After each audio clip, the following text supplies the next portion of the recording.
साडेसातीचं नाव ऐकलं की अनेकांचा चेहरा पडतो. कपाळावर आठ्या पडतात. अरे बापरे, शनी महाराज आले तर काय होणार? नोकरी जाईल, पैसा जाईल, आरोग्य बिघडेल असं वाटतं ना. पण आज मी तुम्हाला सांगणार आहे की हे सगळे गैरसमज आहेत. साडेसाती ही काही शनिदेवांची शिक्षा नाही, तर एका न्यायाचा काळ आहे. त्यामुळे घाबरून जाऊ नका, शांत बसू नका. मी सगळं सोप्या भाषेत समजावून सांगते. सगळ्यात आधी समजवून घेण्यात, साडेसाती म्हणजे नेमकं काय. शनी ग्रह का एका राशीत 2.5 वर्ष राहतात. तुमच्या जन्मराशीच्या म्हणजे चंद्र राशीच्या मागच्या राशीत तो येतो, मग तुमच्या राशीत येतो आणि नंतर पुढच्या राशीत जातो, म्हणजे 3 राशीमध्ये फिरतो. एकूण 7.5 वर्ष म्हणून नाव पडलं साडेसाती. उदाहरण द्यायचं झालं तर तुमची राशी मकर असेल तर धनु, मकर आणि कुंभ या 3 राशींना साडेसाती लागते. हा काळ 2.5 वर्षाच्या 3 टप्प्यात विभागला जातो. पहिला टप्पा मागची राशी, दुसरा टप्पा स्वतःची राशी आणि तिसरा पुढची राशी. शनी कोणावरही विनाकारण रागवत नाही. ते न्यायाधीश आहे. तुम्ही भूतकाळ काय कर्म केलंय त्याचा हिशोब ते घेतात. चांगलं कर्म असेल तर चांगलं फळ मिळतं, थोडं चुकीचं असेल तर थोडा धक्का. एवढंच. आता येऊया मुख्य मुद्द्यावर. गैरसमज. साडेसाती म्हणजे फक्त वाईट काळ, सगळं वाईटच घडेल हा गैरसमज आहे. पण नाही, साडेसाती अनेक लोकांना मोठे यश, पदोन्नती, नवीन व्यवसाय, संपत्ती मिळण्याची हजारो उदाहरण आहेत. हा काळ शुद्धीकरणाचा आहे. जुन्या चुका सुधारण्याची, नवीन शिकवायची, मजबूत व्हायची संधी आहे. काहींना त्रास होतो, पण काहींना साडेसाती खूप चांगलं जातं. हे तुमच्या कर्मावर आणि कुंडलीवर अवलंबून असतं. दुसरा गैरसमज, साडेसाती लागली म्हणजे मृत्यू येईल किंवा मोठं संकट येईल, पण हे पूर्णपणे चुकीचे आहे. साडेसाती म्हणजे काही अडचणी येतील पण मृत्यू नाही, कारण शनिदेव न्यायाचे देव आहेत. ते न्याय करतात, ते कोणाचा जीव घेत नाही, म्हणून घाबरून जाऊ नये. तिसरा गैरसमज, साडेसाती प्रत्येकाला एकसारखीच त्रास देत नाही. प्रत्येक व्यक्तीची कुंडली वेगळी असते. कोणाला पहिल्या टप्प्यात जास्त त्रास होतो, कोणाला दुसऱ्या टप्प्यात, कोणाला आर्थिक अडचण, कोणाला मानसिक त्रास, तर कोणाला काहीच नाही. सगळ्यांना एकसारखंच होत नाही. चौथा गैरसमज, साडेसाती टाळता येत नाही.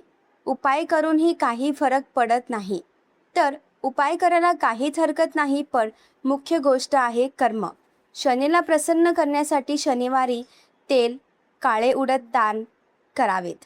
हनुमान चालिसाचं पठण करावं. ओम शम शनिराय नमः या मंत्रांचा जप करावा. पण सर्वात मोठा उपाय म्हणजे इमानदारीचे काम करावे. खोटं बोलू नये, दुसऱ्यांना दुखवू नये. शनीला हे सर्वात जास्त आवडतं. आता साडेसाती फक्त मोठ्या लोकांना लागते किंवा फक्त वाईट कर्म केल्यावरच येते असं नाही, तर प्रत्येकाच्या आयुष्यात 2 ते 3 वेळा साडेसाती येत असते. शनिदेव 30 वर्षांनी पूर्ण चक्र पूर्ण करतो, हे सामान्य आहे. चांगल्या कर्मांना हा काळ सोपा होऊ शकतो. आता 3 टप्प्याबद्दल थोडक्यात माहिती जाणून घेऊया. जसे पहिला टप्पा ही मागची राशी असते, मानसिक ताण, आर्थिक दबाव. दुसऱ्या टप्प्यात शरीर आणि नातेसंबंधावर परिणाम होतो. तिसऱ्या टप्प्यात हळूहळू सुधारणा होते, फक्त फळ मिळायला सुरुवात होतो आणि शेवटी सगळं स्थिर होतं. आता या काळात आपण काय करावं, तर सकारात्मक राहावं, व्यायाम करावं, ध्यान करावे, खर्च होऊ नये, मोठे निर्णय घेताना सावध राहावं, कुटुंबाबरोबर वेळ घालवावा, शनी मंदिरात जावं, पण घाबरून नव्हे तर श्रद्धेने. आणि घाबरून नये, नकारा बोलू नये, दुसऱ्यांना दोष देत बसू नये. साडेसाती ही भिंतीची गोष्टी नाही, तर वाढण्याची, शिकण्याची संधी आहे. शनी तुमचा शत्रू नाही, तो गुरु आहे. त्याच्याकडे शिकून घ्या. धीर, मेहनत आणि न्याय. साडेसाती बदलचे सगळे गैरसमज दूर झाले आहेत असतील अशी आशा आहे. आता मुळात शनिदेव काय, तर कोणाचाही ग्रह पूर्णपणे शुभ किंवा पूर्णपणे अशुभ असं कधीच नसतो. तसेच शनिदेवांची साडेसाती देखील वाईट नसते. अनेक लोकांची साडेसाती म्हणजे प्रगती घडून आलेली आहे. खरं सांगायचं झाल्यास शनिदेवाची साडेसाती ही आपली परीक्षा घेण्यासाठी आलेली असते. तर ही परीक्षा आपल्या कर्माची असते. थोडक्यात शनिदेव तुम्हाला तोडत नाही, तर ते तुम्हाला घडवत असतात.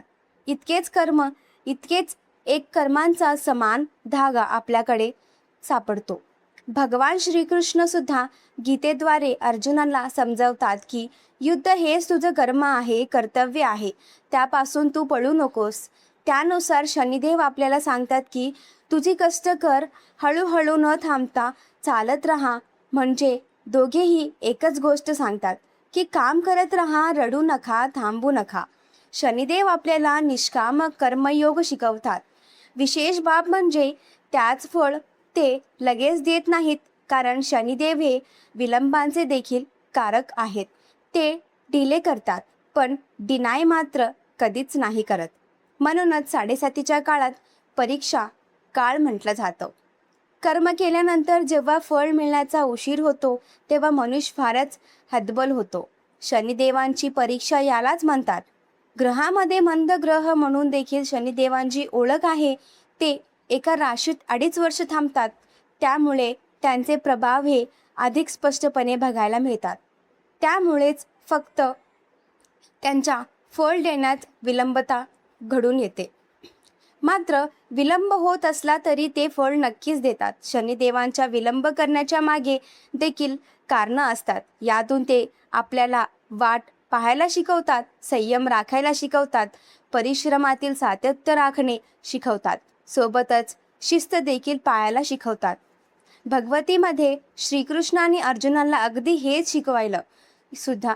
युद्धासाठी उभा रहा, संयम ठेव, परिश्रम कर, संघर्ष कर. अंतिम परिणाम जोपर्यंत येत नाही तोपर्यंत सतत युद्ध करत राहा. म्हणूनच आपली पत्रिका, आपले ग्रह, आपले शास्त्र आपल्याला सांगतात की शनिदेवांची भीती बाळगू नका. तर शनिदेवांना समजून घ्या, त्यांचं कारकत्व समजून घ्या, त्यांच्या उद्देशाने समजून घ्या. लोकांच्या मनात सतत एक भीती असते की शनिदेवांची साडेसाती म्हणजे संकट, शनिदेवांची ढेया म्हणजे संकट, शनिदेवांची महादशा म्हणजे संकट. पण साडेसाती हे संकट नसतं, तर ते मागील काळात आपल्याकडून कर्मामध्ये झालेली चुकांची साफसफाई करण्याची आलेली असतं. साडेसाती म्हणजे आपण शांतपणे संयमाने कर्म करीत राहावं. शनिदेव आपल्याला सांगतात की तुम्ही तुमच्या कर्माकडे लक्ष ठेवा, बाकी सर्व मी बघून घेईल. मात्र मनुष्य हा सतत फळांचा इच्छेत अडकलेला असतो. आपलं शास्त्र आपल्याला सांगतं की तुम्ही योग्य कर्म केले तर शनिदेव तुम्हाला योगी बनवतील, ते तुम्हाला योग्य मार्गदर्शन करतील. यासाठी सुद्धा एक छोटीशी गोष्ट आहे. राजा हरिश्चंद्र यांनी ही गोष्ट बहुतेकांना माहिती असेल. राजा हरिश्चंद्र हा अत्यंत प्रामाणिक होता, न्यायप्रिय होता, सत्यवणी देखील होता. म्हणूनच त्याला सत्यवादी राजा हरिश्चंद्र म्हणून आपण आजही ओळखतो. मात्र शनिदेवांचा न्याय कोणालाच चुकत नाही. एकदा शनिदेवांची दृष्टीत राजा हरिश्चंद्र आले आणि तेव्हापासून त्यांची मोठी कठीण परीक्षा सुरू झाली. शनिदेवांनी त्यांचं सर्वस्व घेऊन टाकलं. त्यांचं राज्य, त्यांचं सुख, त्यांची प्रतिष्ठा यापैकी त्यांच्याकडे काहीच ठेवलं नाही. मात्र एवढं सगळं झाल्यावरही राजा हरिश्चंद्राने आपलं सत्यवचनी स्वभाव सोडला नाही. त्यांनी सत्यांची साथ कधीच सोडली नाही. ते रडले पण खोटे बोलले नाही. पत्नीला विकलं, स्वतः स्मशानात काम केलं, तरीसुद्धा ते एकच गोष्ट म्हणाले, मी माझं कर्म करीन, सदैव सत्यांचाच बाजूने उभा राहील. शेवटी सत्याचा या परीक्षेत ते पास झालेत. तेव्हा शनिदेवांची त्यांच्यावरून आपली दृष्टी हटवली आणि आशीर्वाद देखील दिला. त्यामुळे आज हरिश्चंद्र यांनी पुन्हा आपला राज्य परत मिळालं, वैभव प्राप्त झालं, प्रतिष्ठा प्राप्त झाली. इथून लक्षात घ्यायची बाब म्हणजे शनिदेव संकट नाही, तर ते आपल्या कर्मांची परीक्षा घेत आहेत. साडेसाती आपल्याला त्यासाठीच येते.